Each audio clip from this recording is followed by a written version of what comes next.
Marc chapitre 1, commencement de l'évangile de Jésus-Christ, le Fils de Dieu. Il est écrit dans Ésaïe le prophète, « Voici, j'envoie mon messager devant ta face pour préparer ton chemin. Voix de celui qui crie dans le désert. Préparez le chemin du Seigneur, aplanissez ses sentiers. » Jean parut, baptisé dans le désert, et prêchait un baptême de repentance pour la rémission des péchés. Toute la Judée et tous les habitants de Jérusalem venaient à lui. Ils confessaient leurs péchés et il les baptisait dans le fleuve Jourdain. Jean avait un vêtement de poil de chameau et une ceinture de cuir autour des reins. Il se nourrissait de sauterelles et de miel sauvage. Il proclamait « Viens après moi celui qui est plus puissant que moi, et je ne suis pas digne de délier, en me baissant la courroie de ses sandales.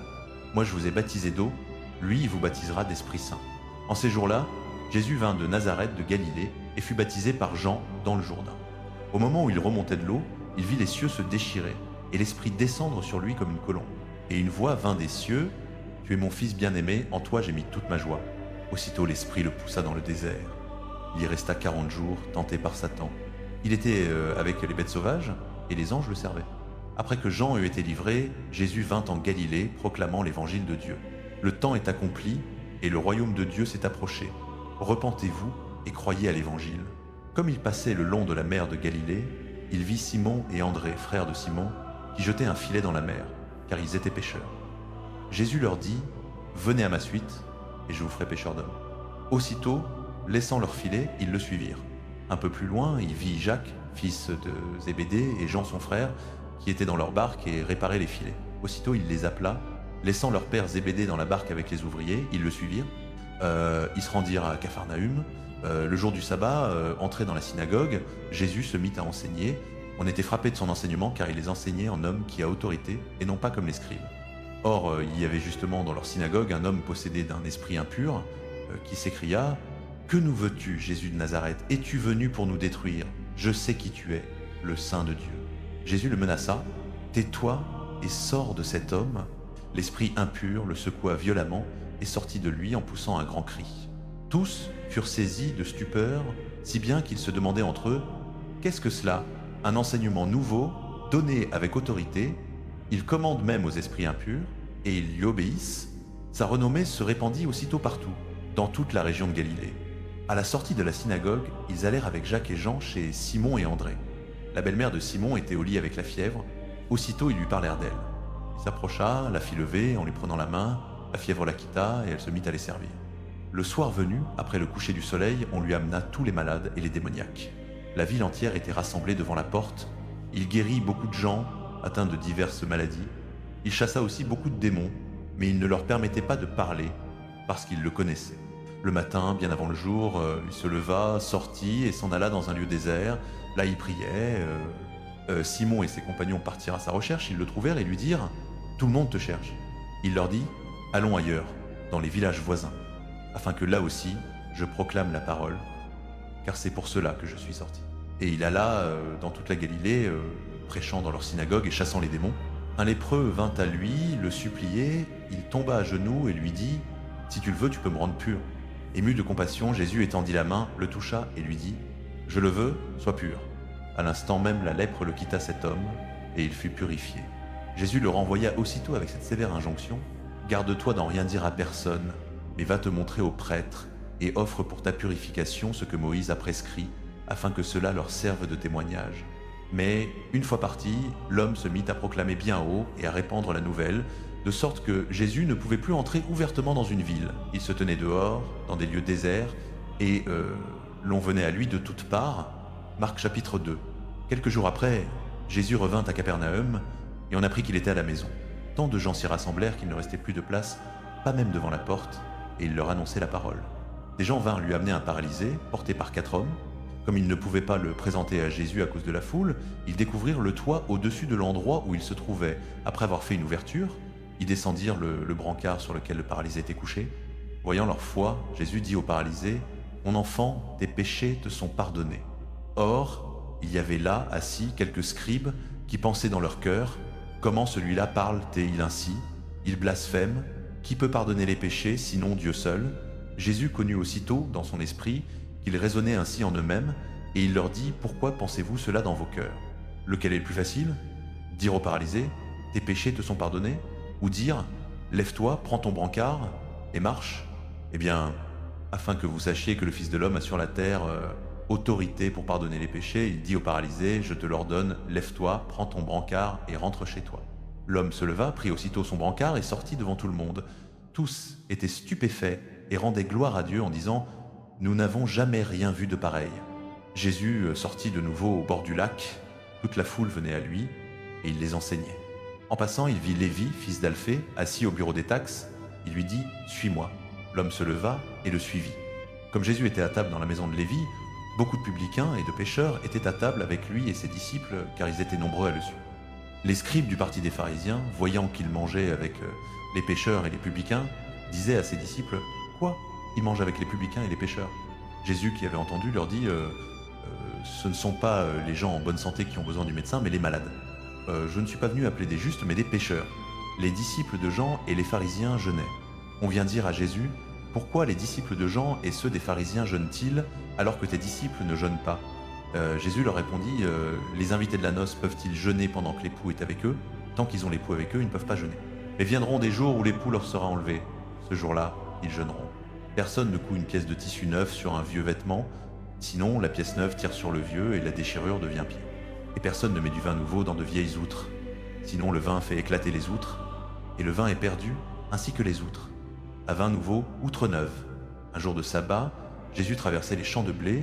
Ses disciples, chemin faisant, se mirent à arracher des épis. Les pharisiens lui disaient « Regarde, pourquoi font-ils, le jour du sabbat, ce qui n'est pas permis ?» Il leur répondit « N'avez-vous jamais lu ce qu'a fait David quand il fut dans le besoin et qu'il eut faim, lui et ses compagnons? Au temps du grand prêtre Abiatar, il entra dans la maison de Dieu et mangea les pains de l'offrande. Il n'est permis de manger qu'au prêtre, et il en donna aussi à ceux qui étaient avec lui. Puis il leur dit, le sabbat a été fait pour l'homme, et non l'homme pour le sabbat. Voilà pourquoi le Fils de l'homme est maître même du sabbat. » Marc chapitre 3. Une autre fois, Marc chapitre 3, Jésus entra de nouveau dans une synagogue. Il s'y trouvait un homme qui avait la main atrophiée. On l'observait pour voir s'il le guérirait le jour du sabbat, afin de pouvoir l'accuser. Jésus dit à l'homme qui avait la main sèche, « Lève-toi là au milieu. » Puis il leur dit, est-il permis, le jour du sabbat, de faire du bien ou de faire du mal, de sauver une vie ou de tuer? Ils se taisaient. Alors, promenant sur eux un regard de colère, navré de l'endurcissement de leur cœur, il dit à l'homme, « Étends la main. » Il l'étendit, et sa main fut restaurée. Les pharisiens sortirent aussitôt et tinrent conseil avec les Hérodiens contre lui sur les moyens de le faire périr. Jésus se retire avec ses disciples vers la mer, et une grande foule le suivit, venue de Galilée, et aussi de Judée, de Jérusalem, d'Idumée, de l'autre côté du Jourdain et des environs de Tyr et de Sidon. Une grande multitude, ayant entendu parler de tout ce qu'il faisait, vint à lui. Il dit à ses disciples de lui tenir prête une petite barque, afin que la foule ne l'écrase pas, car il avait guéri beaucoup de gens, si bien que tous ceux qui avaient des maladies se jetaient sur lui pour le toucher. Et les esprits impurs, quand ils le voyaient, tombaient à ses pieds et criaient « Tu es le Fils de Dieu !» Mais il leur commandait avec force de ne pas le faire connaître.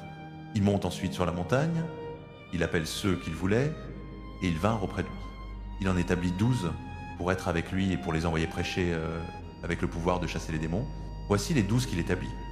Simon, à qui il donna le nom de Pierre, Jacques, fils de Zébédée, et Jean, frère de Jacques, auquel il donna le nom de Boanerges, c'est-à-dire fils du tonnerre, André, Philippe, Barthélemy, Matthieu, Thomas, Jacques fils d'Alphée, Thaddée, Simon le Zélote, et Judas Iscariote, celui-là même qui le livra. Ils arrivent à la maison, et de nouveau, la foule s'assemble, au point qu'ils ne pouvaient même pas prendre de repas. Les siens, l'ayant appris, vinrent pour se saisir de lui, car ils disaient, il a perdu la raison. Les scribes qui étaient descendus de Jérusalem disaient, il est possédé de Belzéboul, et c'est par le prince des démons qu'il chasse les démons. Les ayant appelés près de lui, il leur dit en parabole, comment Satan peut-il chasser Satan? Si un royaume est divisé contre lui-même, ce royaume ne peut subsister. Si une maison est divisée contre elle-même, cette maison ne pourra subsister. Si donc Satan s'est dressé contre lui-même et s'est divisé, il ne peut subsister, c'est sa fin. Non, personne ne peut entrer dans la maison d'un homme fort et piller ses biens sans avoir d'abord ligoté cet homme fort, alors seulement il pillera sa maison. En vérité, je vous le déclare, tout sera pardonné aux fils des hommes, les péchés et les blasphèmes, tant qu'ils en auront proféré. Mais quiconque aura blasphémé contre l'Esprit Saint n'aura jamais de pardon. Il est coupable d'un péché éternel. Il parla ainsi parce que il disait il a un esprit impur, arrive sa mère et ses frères. Restant dehors, il le fit rappeler. Une foule était assise autour de lui, et on lui dit « Voici que ta mère et tes frères sont là dehors. Ils te cherchent. » Il leur répondit « Qui est ma mère? Qui sont mes frères ?» Et, promenant son regard sur ceux qui étaient assis en cercle autour de lui, il dit « Voici ma mère et mes frères. Quiconque fait la volonté de Dieu, celui-là est mon frère, ma sœur et ma mère. » Marc chapitre 4. Jésus se mit de nouveau à enseigner au bord du lac. Une foule si nombreuse s'assembla autour de lui qu'il monta s'asseoir dans une barque. Sur le lac, toute la foule était au bord du lac, sur le rivage. Il leur enseignait beaucoup de choses en paraboles, et il leur disait dans son enseignement « Écoutez, voici que le semeur sortit pour semer.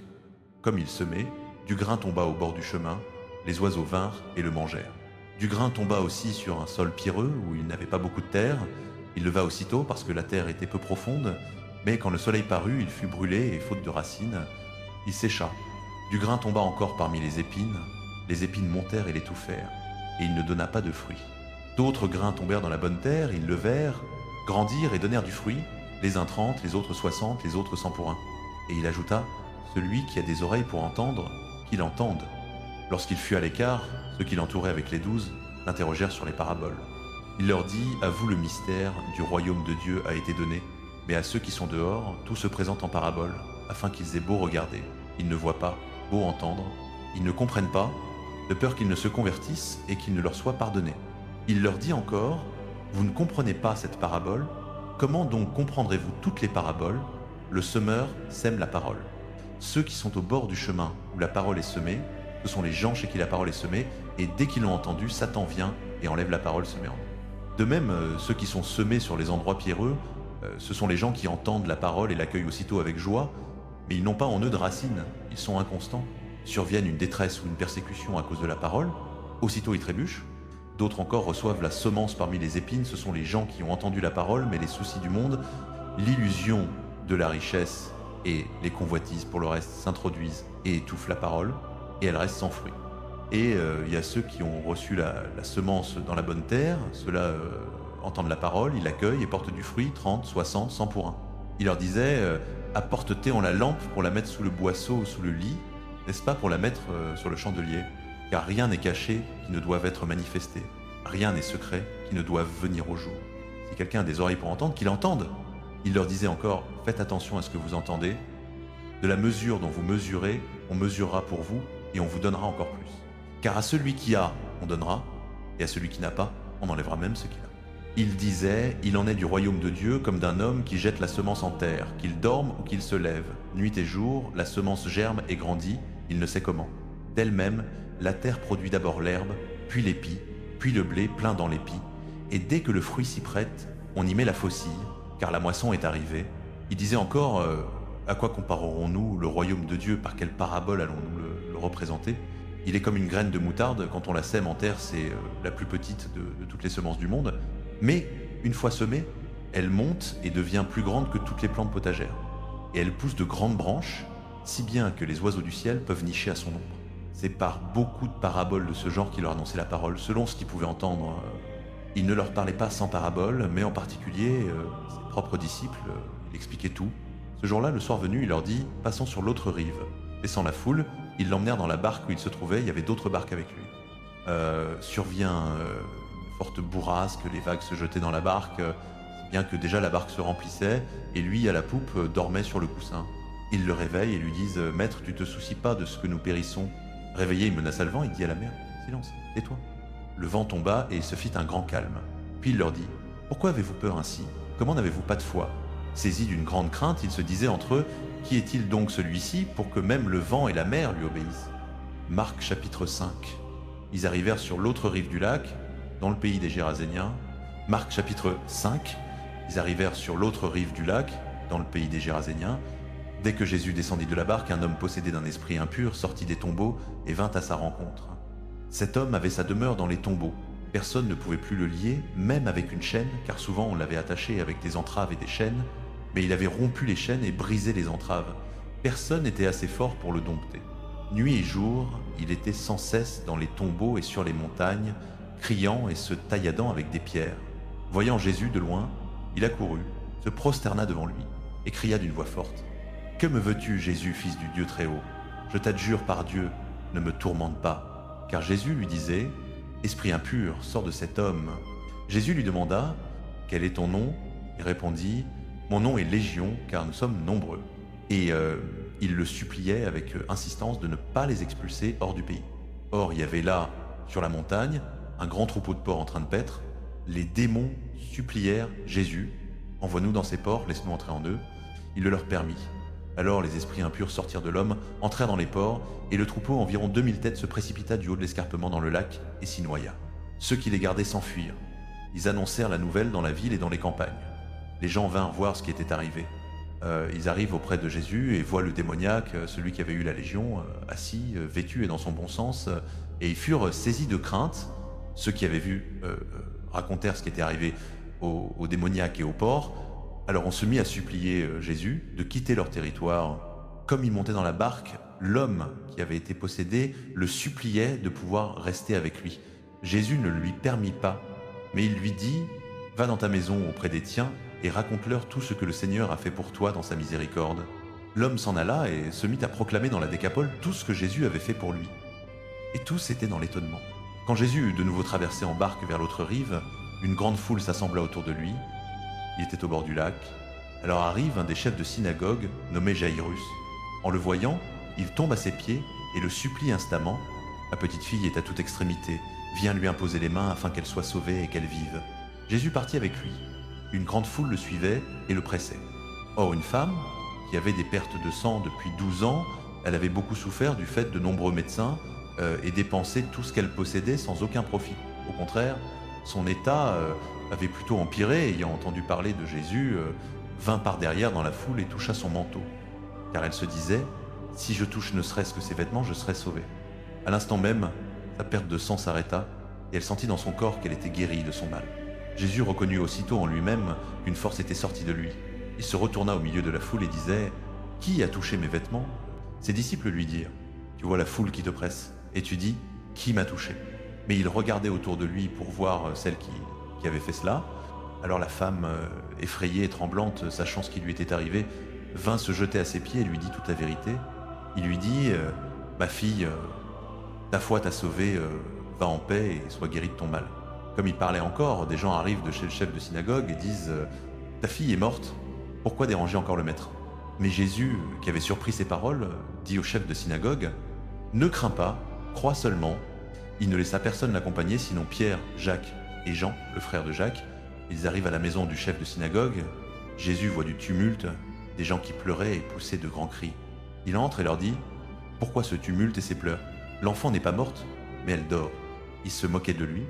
Mais lui, ayant mis tout le monde dehors, prend avec lui le père et la mère de l'enfant, ainsi que ceux qui l'accompagnaient, et il entre là où était l'enfant. Il saisit la main de l'enfant et lui dit « Talita koum », ce qui signifie « Jeune fille, je te le dis, lève-toi ». Aussitôt la jeune fille se leva et se mit à marcher, elle avait 12 ans. Ils furent saisis d'une grande stupeur. Il leur recommanda vivement que personne ne le sache, et il dit de lui donner à manger. Marc chapitre 6, Jésus partit de là et vint dans son pays. Marc chapitre 6. Jésus se rendit dans son lieu d'origine, accompagné de ses disciples. Le jour du sabbat, il se mit à enseigner dans la synagogue. Beaucoup de ceux qui l'entendaient étaient frappés de stupeur et disaient « D'où lui vient tout cela? Quelle est cette sagesse qui lui a été donnée? Et ces miracles qui se réalisent par ses mains? N'est-ce pas le charpentier, le fils de Marie, le frère de Jacques, de José, de Jude et de Simon? Et ses sœurs ne sont-elles pas ici chez nous ?» Et ils étaient profondément choqués à son sujet. Jésus leur dit « Un prophète n'est méprisé que dans son pays, parmi ses parents et dans sa maison. » Il ne put faire là aucun miracle, si ce n'est qu'il imposa les mains à quelques malades et les guérit. Il s'étonnait de leur manque de foi. Puis il parcourait les villages des environs en enseignant. Appelant les 12, il se mit à les envoyer 2 par 2 et leur donner pouvoir sur les esprits impurs. Il leur ordonna de ne rien prendre pour la route, si ce n'est un bâton, ni pain, ni sac, ni monnaie dans la ceinture, de chausser des sandales et de ne pas mettre 2 tuniques. Il leur disait « Quand vous entrez dans une maison, restez-y jusqu'à ce que vous quittiez l'endroit. Et si, dans un lieu, on ne vous accueille pas et qu'on ne vous écoute pas, partez de là et secouez la poussière de vos pieds. Ce sera un témoignage contre eux. » Ils partirent et proclamèrent qu'il fallait se convertir. Ils chassaient beaucoup de démons, oignaient d'huile beaucoup de malades et les guérissaient. Le roi Hérode entendit parler de Jésus car son nom était devenu célèbre. On disait « Jean le Baptiste est ressuscité des morts. Voilà pourquoi le pouvoir de faire des miracles agit en lui. » D'autres disaient « C'est Élie. » D'autres encore « C'est un prophète, comme les prophètes d'autrefois. » Hérode, à ces mots, disait ce Jean que j'ai fait décapiter, c'est lui qui est ressuscité.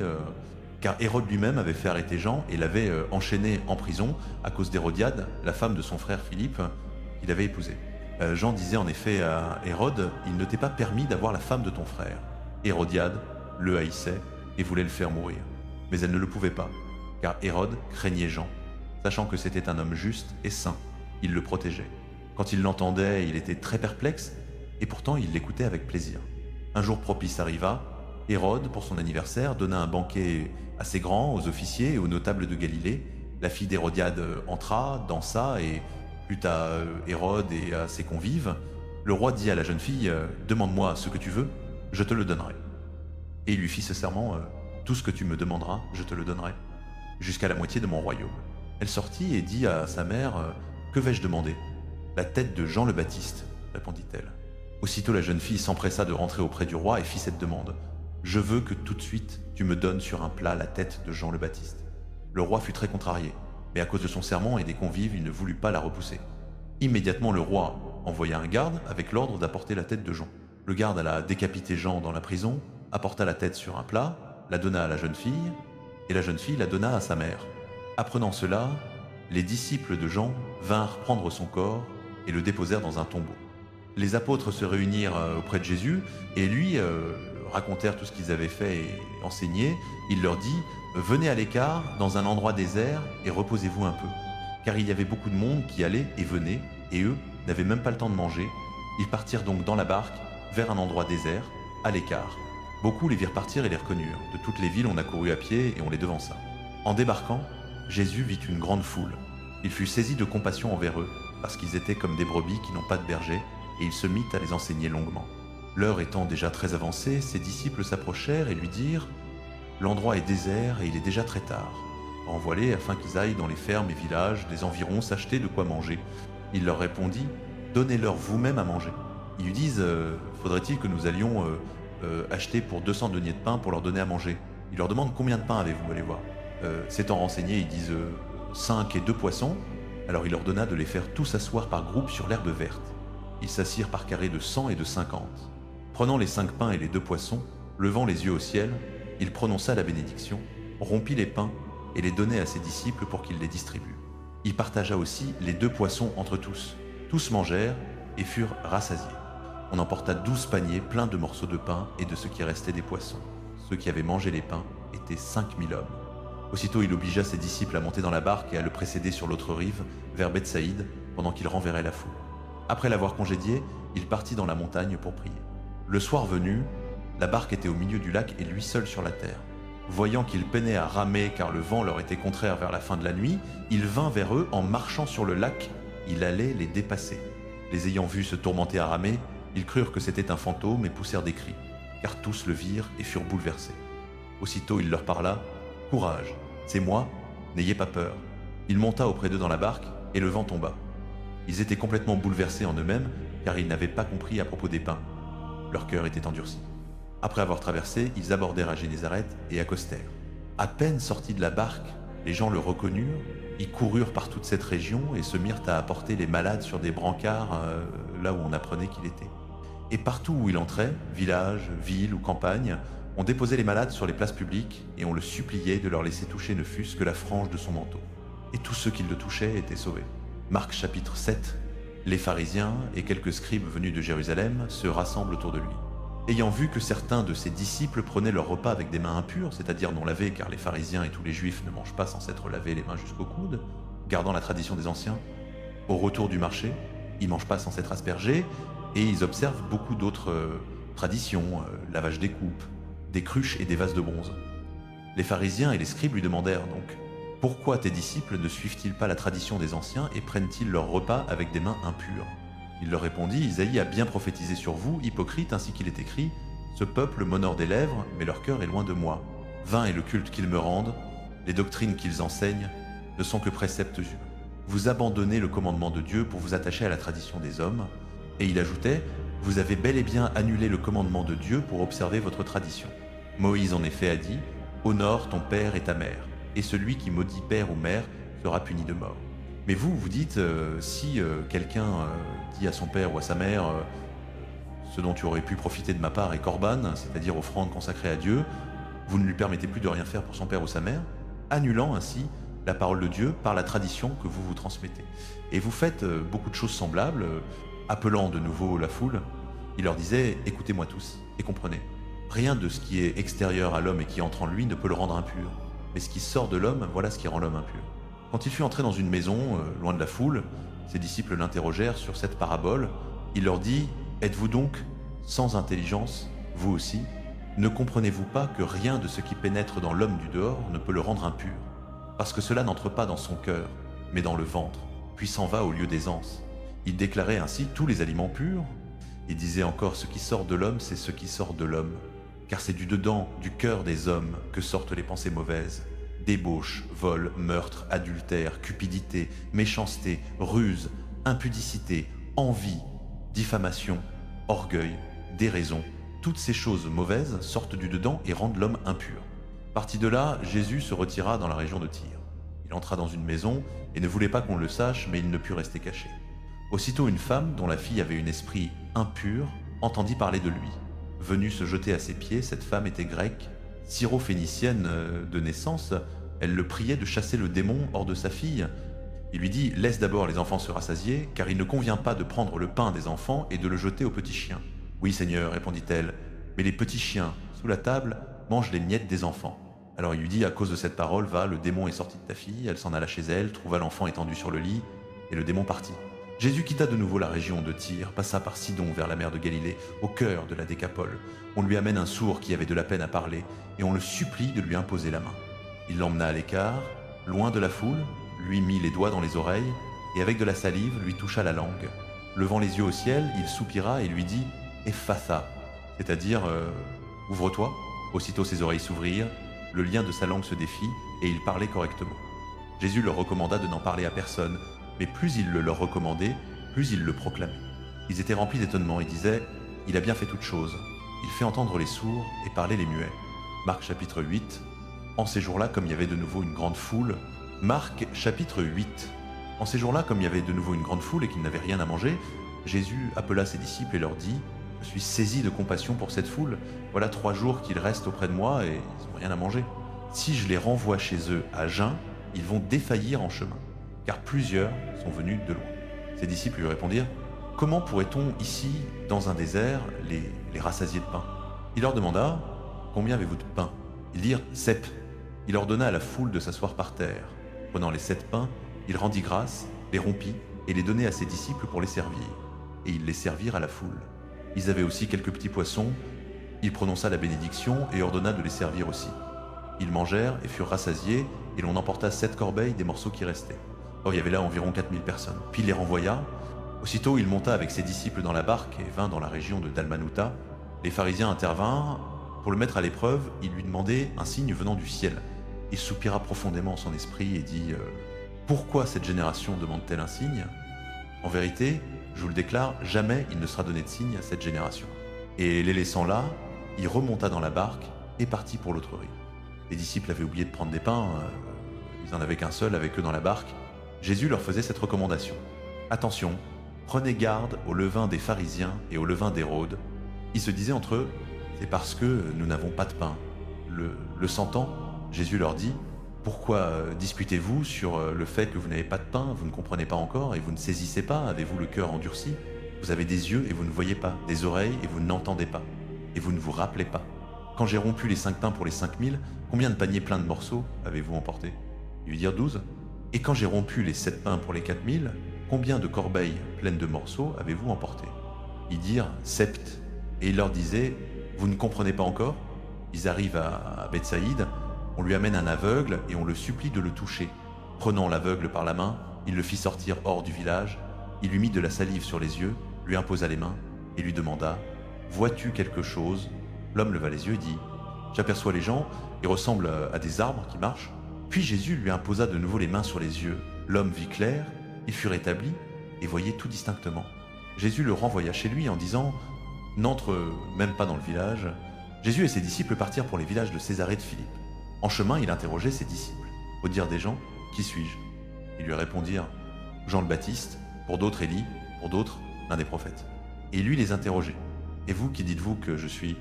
Pierre lui répondit, Tu es le Messie. » Il leur commanda sévèrement de ne parler de lui à personne.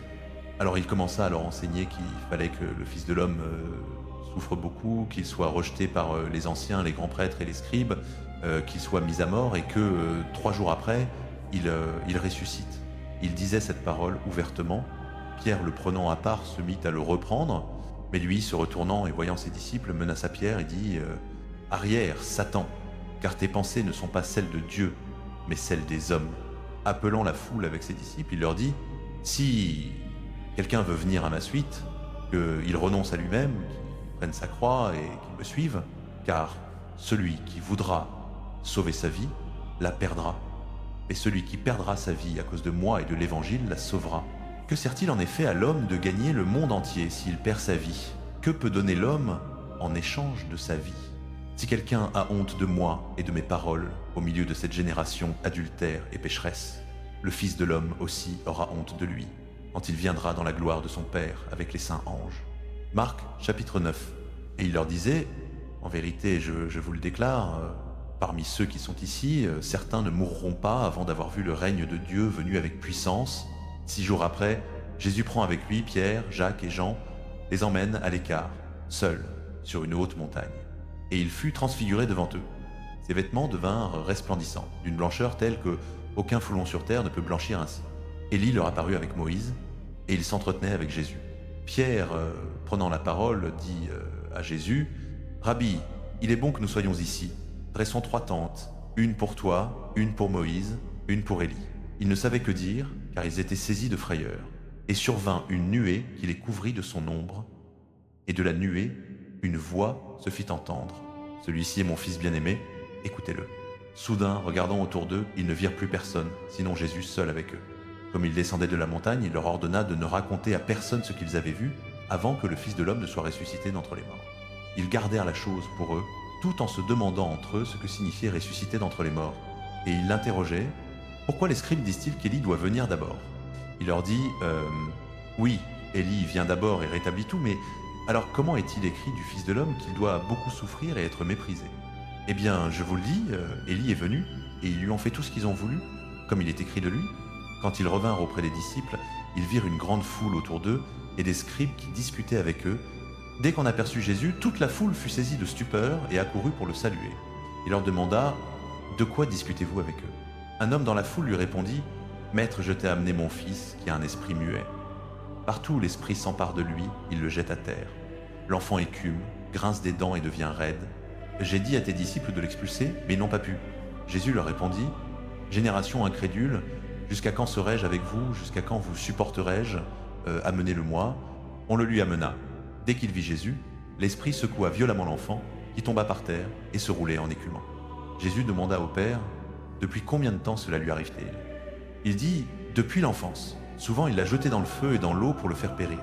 Mais si tu peux quelque chose, viens à notre secours, par pitié pour nous. » Jésus lui dit « Si tu peux, tout est possible à celui qui croit. » Aussitôt le père de l'enfant s'écria « Je crois, viens au secours de mon manque de foi. » Jésus, voyant que la foule accourait, menaça l'esprit impur en disant « Esprit sourd et muet, je te l'ordonne, sors de lui et n'y rentre plus. » Après avoir crié et l'avoir violemment secoué, il sortit. L'enfant devint comme mort, si bien que la plupart disaient « Il est mort ». Mais Jésus, le prenant par la main, le fit lever et il se tint debout. Quand Jésus fut entré dans une maison, ses disciples lui demandaient en particulier « Pourquoi n'avons-nous pas pu nous l'expulser ?» Il leur dit « Cette espèce-là ne peut sortir que par la prière. » Parti de là, il traversait la Galilée et il ne voulait pas qu'on le sache, car il enseignait ses disciples et il leur disait « Le Fils de l'homme est livré aux mains des hommes, ils le tueront et 3 jours après sa mort, il ressuscitera. » Mais ils ne comprenaient pas cette parole et ils avaient peur de l'interroger. Ils arrivèrent à Capharnaüm. Quand il fut dans la maison, il leur demandait « De quoi discutiez-vous en chemin ?» Ils se taisaient, car en chemin, ils avaient disputé entre eux pour savoir qui était le plus grand.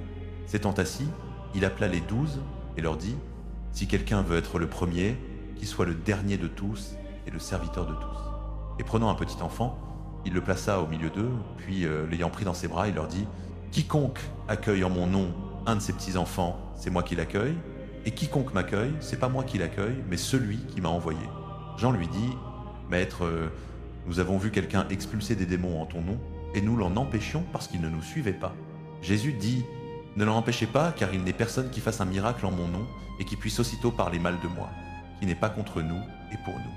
En effet, quiconque vous donnera à boire un verre d'eau en mon nom parce que vous appartenez au Christ, en vérité, je vous le dis, il ne perdra pas sa récompense. Et quiconque sera une occasion de chute pour l'un de ces petits qui croient en moi, mieux vaudrait pour lui qu'on lui attache au cou une meule de moulin et qu'on le jette à la mer. Si ta main est pour toi une occasion de chute, coupe-la.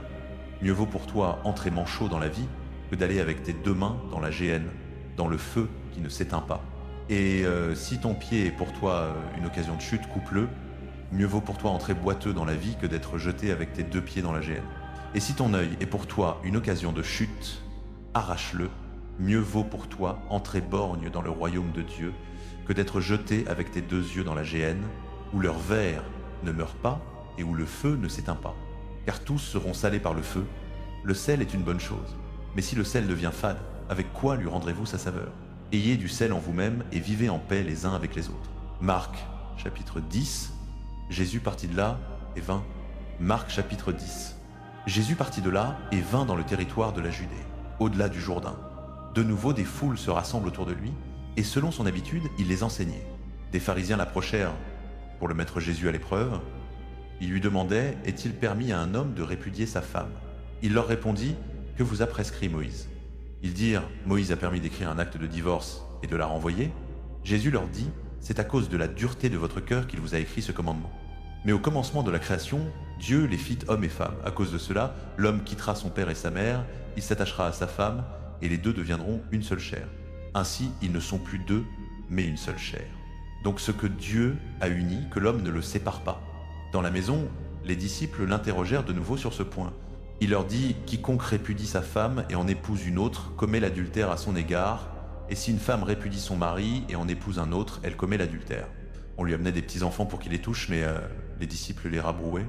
Voyant cela, Jésus se fâcha et leur dit « Laissez les petits-enfants venir à moi, ne les en empêchez pas, car c'est à leur pareil qu'appartient le royaume de Dieu. Amen, je vous le dis. Quiconque n'a que le royaume de Dieu comme un petit enfant n'y entrera pas. » Et il les prenait dans ses bras, posait les mains sur eux et les bénissait. Comme il se mettait en route, un homme accourut, tomba à genoux devant lui et lui demanda « Bon maître, que dois-je faire pour hériter la vie éternelle ?» Jésus lui dit « Pourquoi m'appelles-tu bon? Nul n'est bon que Dieu seul. Tu connais les commandements, ne commets pas de meurtre, ne commets pas d'adultère, ne vole pas, ne porte pas de faux témoignages, ne fais pas de tort, honore ton père et ta mère. » L'homme lui répondit « Maître, tout cela, je l'ai observé dès ma jeunesse. » Jésus le regarda et l'aima. Il lui dit « Une seule chose te manque. Va, vends tout ce que tu as, donne-le aux pauvres, et tu auras un trésor dans le ciel. Puis viens, suis-moi. » À ces mots, son visage s'assombrit et il s'en alla tout triste, car il avait de grands biens. Jésus, regardant autour de lui, dit à ses disciples qu'il sera difficile à ceux qui ont des richesses d'entrer dans le royaume de Dieu. Les disciples étaient stupéfaits de ces paroles. Mais Jésus reprit « Mes enfants, qu'il est difficile d'entrer dans le royaume de Dieu. Il est plus facile à un chameau de passer par le trou d'une aiguille qu'à un riche d'entrer dans le royaume de Dieu. » Ils furent encore plus saisis et se disaient entre eux « Et qui peut être sauvé ?» Jésus les regarda et dit « Pour les hommes, impossible, mais non pour Dieu, car tout est possible à Dieu. » Pierre se mit à lui dire « Voilà que nous avons tout quitté pour te suivre. » Jésus déclara « Amen, je vous le dis, personne n'aura quitté maison, frères, sœurs, mère, père, enfants ou champs à cause de moi et à cause de l'Évangile. Qui ne reçoivent au centuple dès maintenant, en ce temps-ci, maison, frères, sœurs, mères, enfants et champs, avec des persécutions, et dans le monde à venir, la vie éternelle. Beaucoup de premiers seront derniers, et les derniers premiers. Ils étaient en route pour monter à Jérusalem. Jésus marchait devant eux. Ils étaient dans la stupeur, et ceux qui suivaient avaient peur. Prenant de nouveau les 12 avec lui, il se mit à leur dire ce qui allait lui arriver. « Voici que nous montons à Jérusalem. Le Fils de l'homme sera livré aux grands prêtres et aux scribes. Ils le condamneront à mort et le livreront aux païens. Ceux-ci se moqueront de lui, cracheront sur lui, le flagelleront et le tueront, et 3 jours après, il ressuscitera. » Jacques et Jean, fils de Zébédée, s'approchent de lui et lui disent « Maître, nous voulons que tu fasses pour nous ce que nous allons te demander. » Il leur dit « Que voulez-vous que je fasse pour vous ?» Ils lui répondirent « Accorde-nous de siéger dans ta gloire, l'un à ta droite et l'autre à ta gauche. » Jésus leur dit « Vous ne savez pas ce que vous demandez. Pouvez-vous boire la coupe que je vais boire, être baptisé du baptême dont je vais être baptisé ?» Ils lui dirent, nous le pouvons. Jésus leur dit, la coupe que je bois, vous la boirez, et du baptême dont je suis baptisé, vous serez baptisés. Mais de siéger à ma droite ou à ma gauche, c'est pas à moi de l'accorder, il y a ceux pour qui cela est préparé. Quand les 10 autres entendirent cela, ils s'indignèrent contre Jacques et Jean. Jésus les appela et leur dit, vous le savez, ceux qu'on regarde comme chefs des nations, les commandent en maîtres. Les grands leur font sentir leur pouvoir. Parmi vous, il ne doit pas en être ainsi. Au contraire, celui qui veut devenir grand parmi vous sera votre serviteur, et celui qui veut être le premier parmi vous sera l'esclave de tous. Car le Fils de l'homme lui-même n'est pas venu pour être servi, mais pour servir et donner sa vie en rançon pour la multitude. Ils arrivent à Jéricho. Comme Jésus sortait de Jéricho avec ses disciples et une assez grande foule, le fils de Timée, Bartimée, un mendiant aveugle, était assis au bord du chemin. Apprenant que c'était Jésus de Nazareth, il se mit à crier « Fils de David, Jésus, aie pitié de moi !» Beaucoup le rabrouaient pour le faire taire, mais lui criait plus fort « Fils de David, aie pitié de moi !» Jésus s'arrêta et dit « Appelez-le !» On appelle l'aveugle en lui disant « Courage, lève-toi, il t'appelle !» Jetant son manteau, il bondit et vint vers Jésus. Jésus lui dit « Que veux-tu que je fasse pour toi ?» L'aveugle lui répondit « Rabouni, que je retrouve la vue. » Jésus lui dit « Va, ta foi t'a sauvé. » Aussitôt il recouvra la vue et il suivait Jésus sur la route. Marc chapitre 11. Comme ils approchent de Jérusalem, près de Bethphagée et de Béthanie, vers le mont des Oliviers, Jésus envoie 2 de ses disciples et leur dit « Allez au village qui est en face de vous. Dès l'entrée, vous trouverez un ânon attaché, sur lequel personne ne s'est encore assis. Détachez-le et amenez-le. Et si quelqu'un vous dit « Que faites-vous là ?» Répondez « Le Seigneur en a besoin et il le renverra ici aussitôt. » À Zerk, ils partirent et trouvèrent un ânon attaché dehors à une porte sur la rue et ils le détachèrent. Quelques-uns de ceux qui étaient là leur disaient « Que faites-vous à détacher cet ânon ?» Ils répondirent comme Jésus le leur avait prescrit et on les laissa faire. Ils amènent l'ânon à Jésus, jettent sur lui leur manteau et Jésus s'assit dessus.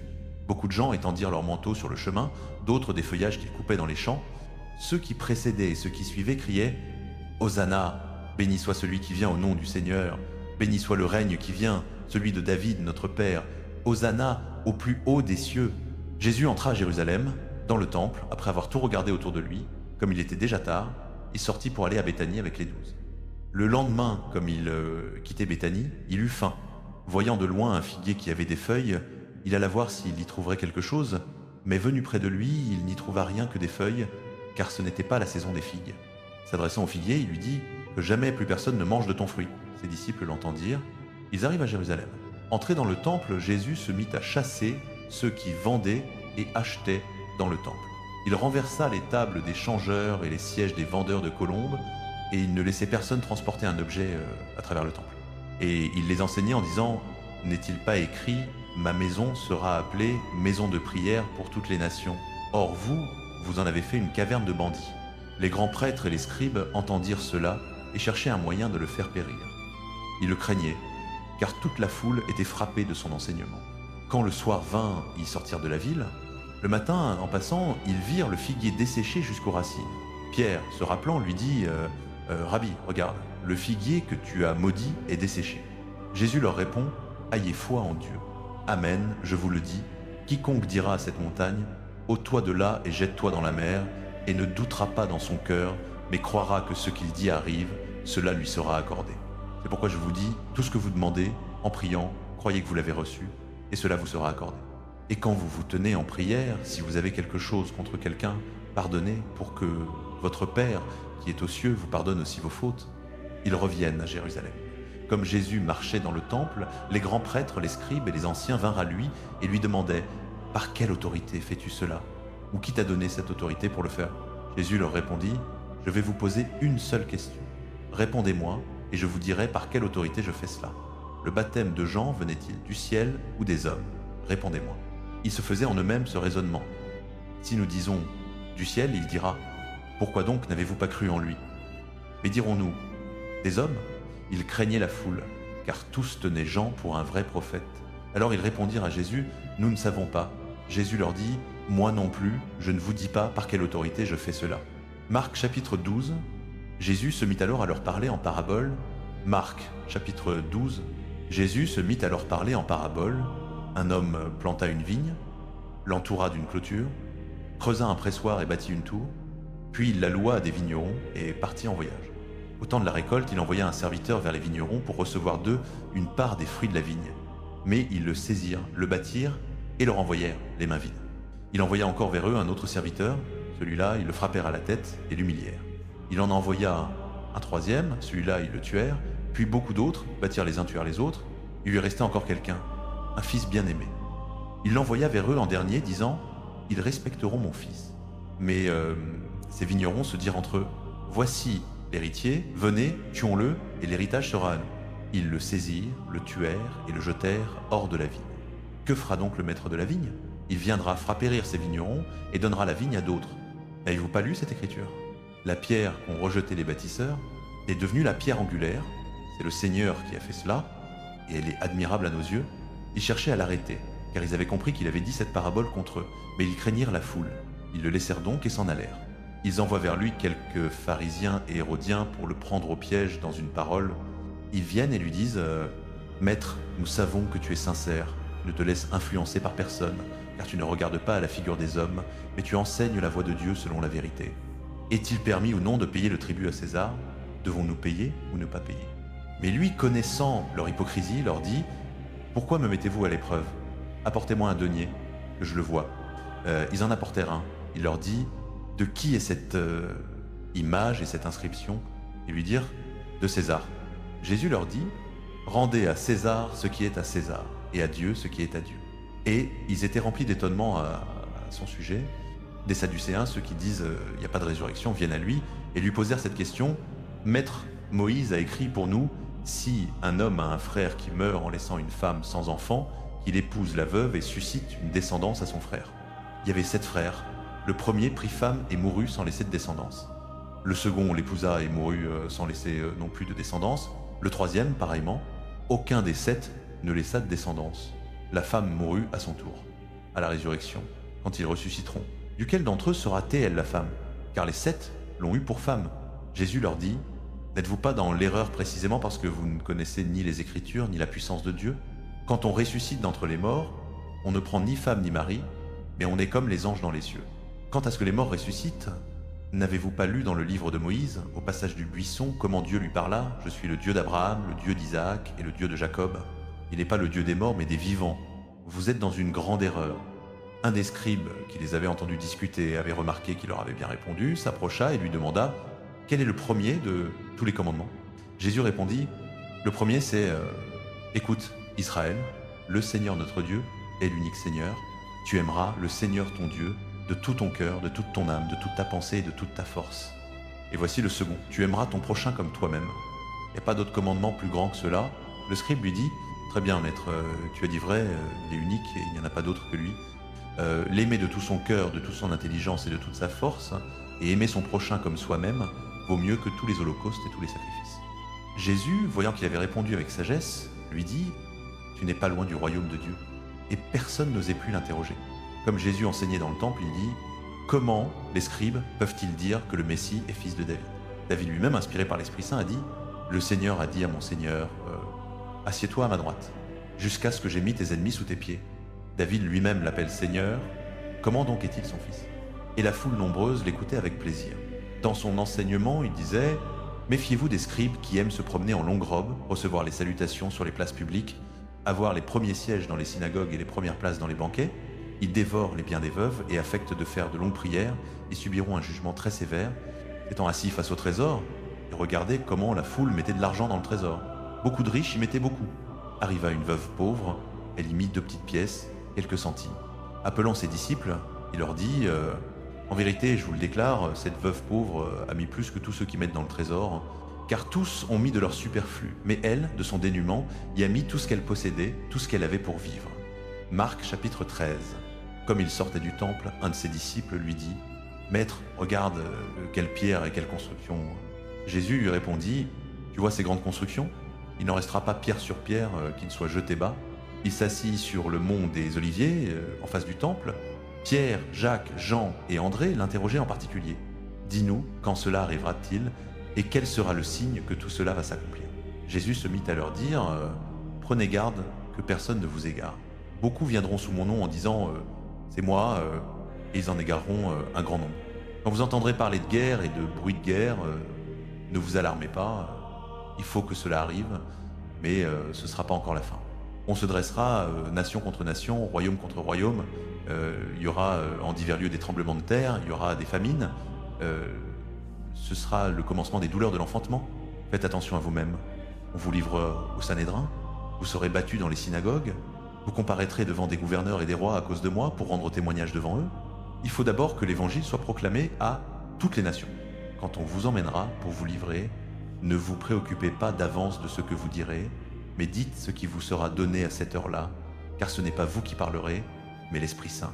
Le frère livrera son frère à la mort, et le père son enfant. Les enfants se dresseront contre leurs parents et les feront mettre à mort.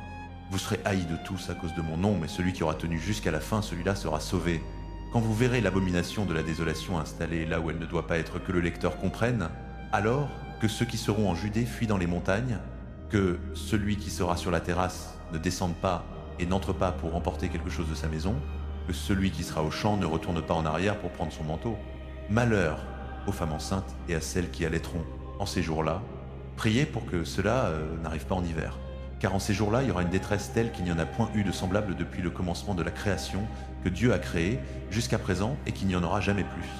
Et si le Seigneur n'avait abrégé ses jours, personne ne serait sauvé, mais à cause des élus qu'il a choisis, il a abrégé ses jours.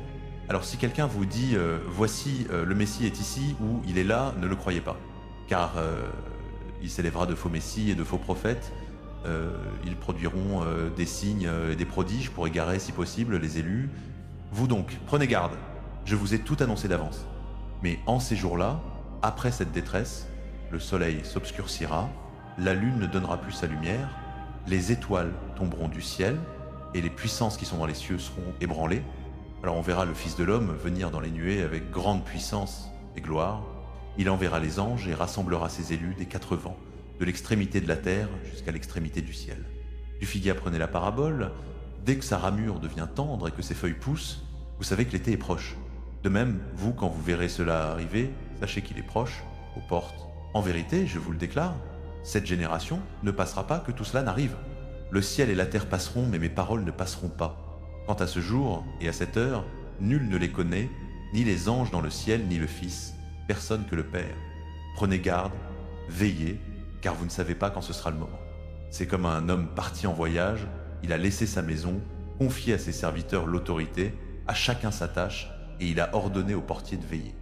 Veillez donc, car vous ne savez pas quand vient le maître de la maison, le soir ou au milieu de la nuit, au chant du coq ou le matin.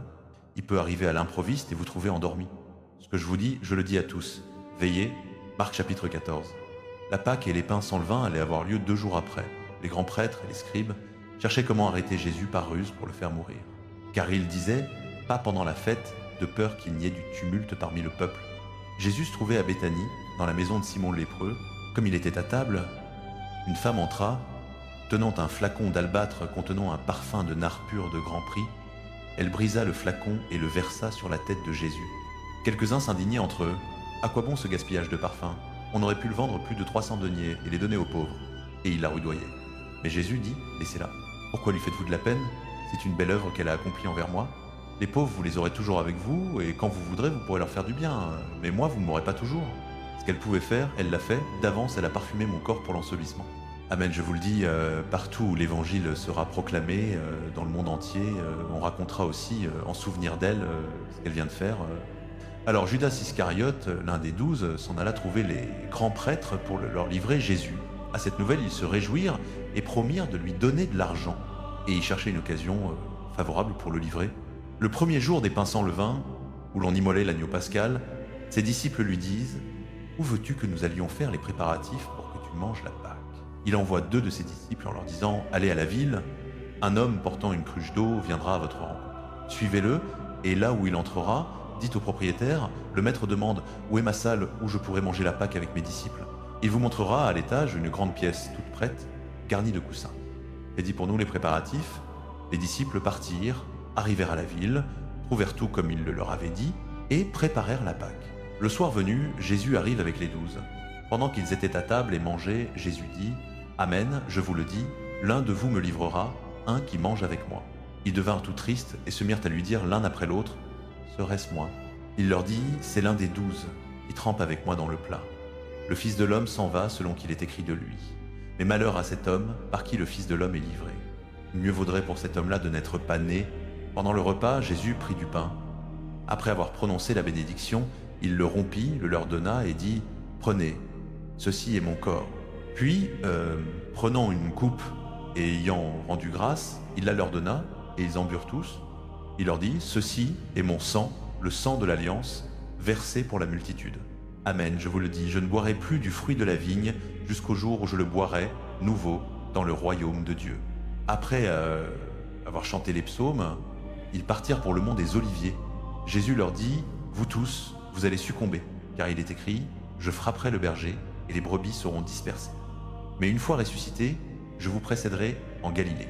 Pierre lui dit « Même si tous succombent, moi pas. » Jésus lui répond « Amen, je te le dis, toi aujourd'hui, cette nuit même, avant que le coq chante 2 fois, tu m'auras renié 3 fois. » Mais Pierre répétait plus fort « Même s'il me faut mourir avec toi, je ne te renierai pas. » Et tous disaient la même chose. Ils parviennent à un domaine appelé Gethsémani. Jésus dit à ses disciples « Asseyez-vous ici pendant que je vais prier. » Il emmène avec lui Pierre, Jacques et Jean. Il commença à ressentir frayeur et angoisse. Il leur dit Mon âme est triste à en mourir, restez ici éveillés. » Étant allé un peu plus loin, il tomba à terre et priait pour que, s'il était possible, cette heure passât loin de lui. Il disait « Abba, Père, tout est possible. Éloigne de moi cette coupe, pourtant non pas ce que je veux, mais ce que tu veux. » Il revient et les trouve endormis. Il dit à Pierre « Simon, tu dors, tu n'as pas eu la force de veiller une seule heure. Veillez et priez pour ne pas entrer en tentation. L'esprit est ardent, mais la chair est faible. » Il s'éloigna de nouveau et pria en disant les mêmes paroles. Revenu, il les trouva encore endormis car leurs yeux étaient alourdis et ils ne savaient que lui répondre. Il revient pour la 3e fois et leur dit « Dormez à présent et reposez-vous. C'est fini. L'heure est venue. Voici que le Fils de l'homme est livré aux mains des pécheurs. Levez-vous. Allons, voici que celui qui me livre s'approche. » Comme il parlait encore, apparaît Judas, l'un des 12, et avec lui une foule armée d'épées et de bâtons, envoyés par les grands prêtres, les scribes et les anciens. Or le traître leur avait donné un signe convenu. « Celui à qui je donnerai un baiser, c'est lui. Arrêtez-le et emmenez-le sous bonne garde. » À peine arrivé, il s'approcha de Jésus en disant « Rabbi » et il lui donna un baiser. Les autres mirent la main sur lui et l'arrêtèrent. L'un de ceux qui étaient là tira l'épée, frappa le serviteur du grand prêtre et lui emporta l'oreille. Jésus leur répondit « Suis-je donc un bandit pour que vous soyez sortis avec des épées et des bâtons pour me saisir ? Chaque jour j'étais auprès de vous, enseignant dans le temple, et vous ne m'avez pas arrêté. Mais c'est pour que les Écritures s'accomplissent. » Alors tous l'abandonnèrent et prirent la fuite. Un jeune homme le suivait, n'ayant qu'un drap sur le corps.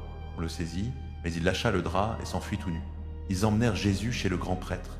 Tous les grands prêtres, les anciens et les scribes se réunissent. Pierre l'avait suivi de loin jusque dans l'intérieur du palais du grand prêtre. Il était assis avec les gardes et se chauffait près du feu. Les grands prêtres et tout le Sanhédrin cherchaient un témoignage contre Jésus pour le faire mettre à mort, et ils n'en trouvaient pas. Beaucoup portaient de faux témoignages contre lui, mais les témoignages ne concordaient pas. Et quelques-uns se levèrent un faux témoignage contre lui en disant « Nous l'avons entendu dire, je détruirai ce sanctuaire fait de main d'homme, et en 3 jours j'en bâtirai un autre qui ne sera pas fait de main d'homme. » Et même sur ce point, leur témoignage n'était pas concordant. Alors le grand prêtre se leva devant l'assemblée et interrogea Jésus. « Tu ne réponds rien ? Que signifient ces témoignages contre toi ?» Mais lui se taisait et ne répondit rien. De nouveau le grand prêtre l'interrogeait. « Es-tu le Christ, le Fils du béni ?» Jésus lui dit « Je le suis, et vous verrez le Fils de l'homme siégeant à la droite de la puissance et venant avec les nuées du ciel. » Alors le grand prêtre déchira ses tuniques et dit « Qu'avons-nous encore besoin de témoins ? Vous avez entendu le blasphème. Que vous ensemble, tous prononcèrent qu'il méritait la mort. » Quelques-uns se mirent à cracher sur lui, à lui couvrir le visage, à le frapper à coups de poing en lui disant « Prophétise !» Et les gardes le prirent et le frappèrent. Comme Pierre était en bas, dans la cour, arrive une des servantes du grand prêtre. Voyant Pierre qui se chauffait, elle le fixa et dit « Toi aussi, tu étais avec le Nazarénien, avec Jésus. » Mais il nia en disant « Je sais pas, je comprends pas ce que tu veux dire. » Puis sortit dans le vestibule. La servante, l'ayant vu, se mit de nouveau à dire à ceux qui étaient là « Celui-là est des leurs. » Et de nouveau il niette. Peu après, ceux qui se tenaient là disaient encore à Pierre « Vraiment, tu es des leurs, car tu es galiléen. » Mais il se mit à jurer et à faire des imprécations. « Je ne connais pas cet homme dont vous parlez. » Et aussitôt, pour la seconde fois, un coq chanta. Alors Pierre se souvint de la parole que Jésus lui avait dite « Avant que le coq chante 2 fois, tu m'auras renié 3 fois. » Et se jetant dehors, il se mit à pleurer. Marc chapitre 15. Dès le matin, les grands prêtres préparèrent une délibération avec les anciens, les scribes et tout le Sanhédrin. Marc chapitre 15. Dès le matin, les grands prêtres, avec les anciens, les scribes et tout le Sanhédrin, tinrent conseil. Ils firent lier Jésus, l'emmenèrent et le livrèrent à Pilate. Pilate l'interrogea, « Es-tu le roi des Juifs ?» Jésus répondit, « Je le dis. » Les grands prêtres portaient contre lui de nombreuses accusations. Pilate l'interrogea de nouveau. « Tu ne réponds rien, vois tout ce dont ils t'accusent. » Mais Jésus ne répondit plus rien, si bien que Pilate était étonné. À chaque fête, leur gouverneur avait coutume de relâcher un prisonnier, celui que la foule demandait. Or, il y avait en prison un nommé Barabbas, arrêté avec les émeutiers qui avaient commis un meurtre lors de l'insurrection. La foule monta et se mit à demander la grâce accoutumée. Pilate leur répondit, « Voulez-vous que je vous relâche le roi des Juifs ?» Il se rendait bien compte que c'était par jalousie que les grands prêtres l'avaient livré, mais les grands prêtres excitèrent la foule à réclamer qu'il leur relâche plutôt Barabbas. Pilate reprit, « Que voulez-vous donc que je fasse de celui que vous appelez le roi des Juifs ?» Ils crièrent de nouveau, « Crucifie-le !» Pilate leur disait, « Quel mal a-t-il donc fait ?» Mais ils crièrent plus fort, « Crucifie-le !» Voulant contenter la foule, Pilate leur relâcha Barabbas. Quant à Jésus, après l'avoir fait flageller, il le livra pour être crucifié. Les soldats l'emmenèrent à l'intérieur du palais, c'est-à-dire au prétoire, et ils convoquèrent toute la cohorte. Ils le revêtent de pourpre, puis, ayant tressé une couronne d'épines, ils la lui posent sur la tête. Et ils se mirent à le saluer, Salut, roi des Juifs !» Ils lui frappaient la tête avec un roseau, crachaient sur lui, et fléchissant le genou, ils se prosternaient devant lui. Quand ils furent bien moqués de lui, ils lui ôtèrent la pourpre, lui remirent ses vêtements et l'emmenèrent dehors pour le crucifier. Ils réquisitionnent pour porter sa croix un passant qui revenait des champs, Simone de Cyrène, le père d'Alexandre et de Rufus. Ils conduisent Jésus au lieu dit Golgotha, ce qui se traduit « lieu du crâne ». Ils lui donnaient du vin miré, mais il n'en prit pas. Puis ils le crucifient et se partagent ses vêtements en tirant au sort ce que chacun prendrait. C'était la 3e heure quand ils le crucifièrent. L'inscription indiquant le motif de sa condamnation portait « le roi des Juifs ». Avec lui, il crucifie 2 bandits, l'un à sa droite, l'autre à sa gauche. Les passants l'injuriaient en hochant la tête et disant « Hé, toi qui détruis le sanctuaire et le rebâtis en 3 jours, sauve-toi toi-même en descendant de la croix. » De même, les grands prêtres se moquaient de lui entre eux avec les scribes en disant « Il en a sauvé d'autres et il ne peut se sauver lui-même. Que le Messie, le roi d'Israël, descende maintenant de la croix afin que nous voyions et que nous croyions. » Même ceux qui étaient crucifiés avec lui l'insultaient. Quand vint la 6e heure, l'obscurité se fit sur toute la terre jusqu'à la 9e heure. Et à la 9e heure, Jésus cria d'une voix forte « Éloi, Éloi, lama sabachthani ?» Ce qui se traduit « Mon Dieu, pourquoi m'as-tu abandonné ?» Quelques-uns de ceux qui se tenaient là disaient en l'entendant « Écoutez, il appelle Élie. » Quelqu'un courut remplir une éponge de vinaigre, la mit au bout d'un roseau et lui donnait à boire en disant « Laissez, voyons si Élie vient le descendre. » Mais Jésus, poussant un grand cri, expira. Le voile du sanctuaire se déchira en 2, du haut en bas. Le centurion qui se tenait en face de lui, voyant qu'il avait ainsi expiré, dit « Vraiment cet homme était fils de Dieu ?» Il y avait aussi des femmes qui regardaient de loin, parmi elles Marie de Magdala, Marie, mère de Jacques le Petit et de José, et Salomé, qui le suivaient et le servaient lorsqu'il était en Galilée, et beaucoup d'autres qui étaient montés avec lui à Jérusalem. Comme c'était déjà le soir, c'était la préparation, c'est-à-dire la veille du sabbat, Joseph d'Arimathie, membre distingué du conseil, qui attendait lui aussi le royaume de Dieu, osa entrer chez Pilate et réclama le corps de Jésus. Pilate s'étonna qu'il soit déjà mort. Il fit venir le centurion et lui demanda s'il était mort depuis longtemps. Informé par le centurion, il accorda le corps à Joseph. Celui-ci y acheta un linceul, descendit Jésus de la croix, l'enveloppa dans le linceul et le déposa dans un tombeau taillé dans le roc. Puis il roula une pierre contre l'entrée du tombeau. Marie de Magdala et Marie, mère de José, regardaient où on le déposait. Marc chapitre 6. Quand le sabbat fut passé, Marie de Magdala, Marie, mère de Jacques, et Salomé achetèrent des aromates pour aller embaumer Jésus. De grand matin, le premier jour de la semaine, elles se rendent au tombeau dès le lever du soleil. Elles se disaient entre elles qui nous roulera la pierre hors de l'entrée du tombeau. Levant les yeux, elles virent que la pierre avait été roulée de côté. Or, elle était très grande. Entrant dans le tombeau, elles virent un jeune homme assis à droite, vêtu d'une robe blanche. Elles furent saisies de frayeur. Mais il leur dit « N'ayez pas peur. Vous cherchez Jésus de Nazareth, le crucifié? Il est ressuscité. Il n'est pas ici. Voici l'endroit où on l'avait déposé. Mais allez dire à ses disciples et à Pierre, il vous précède en Galilée, c'est là que vous le verrez comme il vous l'a dit. » Elles sortirent et s'enfuirent du tombeau car elles étaient toutes tremblantes et hors d'elles-mêmes, et elles ne dirent rien à personne car elles avaient peur. Jésus ressuscité, le premier jour de la semaine, apparut d'abord à Marie de Magdala, dont il avait chassé 7 démons. Celle-ci alla l'annoncer à ceux qui avaient été avec lui tout en deuil et pleurant. Eux, entendant qu'il vivait et qu'elle l'avait vu, ne la crurent pas. Ensuite il se manifesta sous une autre forme à 2 d'entre eux qui étaient en chemin pour aller à la campagne. Eux aussi revinrent l'annoncer aux autres, on ne les crut pas non plus. Enfin il se manifesta aux 11 eux-mêmes pendant qu'ils étaient à table. Il leur reprocha leur incrédulité et la dureté de leur cœur, parce qu'ils n'avaient pas cru ceux qui l'avaient vu ressusciter. Et il leur dit, allez dans le monde entier, proclamez l'évangile à toute la création. Celui qui croira et sera baptisé sera sauvé, celui qui ne croira pas sera condamné. Et voici les signes qui accompagneront ceux qui auront cru. En mon nom, ils chasseront les démons, ils parleront des langues nouvelles, ils prendront des serpents dans leurs mains, et s'ils boivent quelque poison mortel, cela ne leur fera pas de mal. Ils imposeront les mains aux malades, et ceux-ci seront guéris. Ainsi, après leur avoir parlé, le Seigneur Jésus fut enlevé au ciel et s'assit à la droite de Dieu. Pour eux, ils s'en allèrent prêcher partout.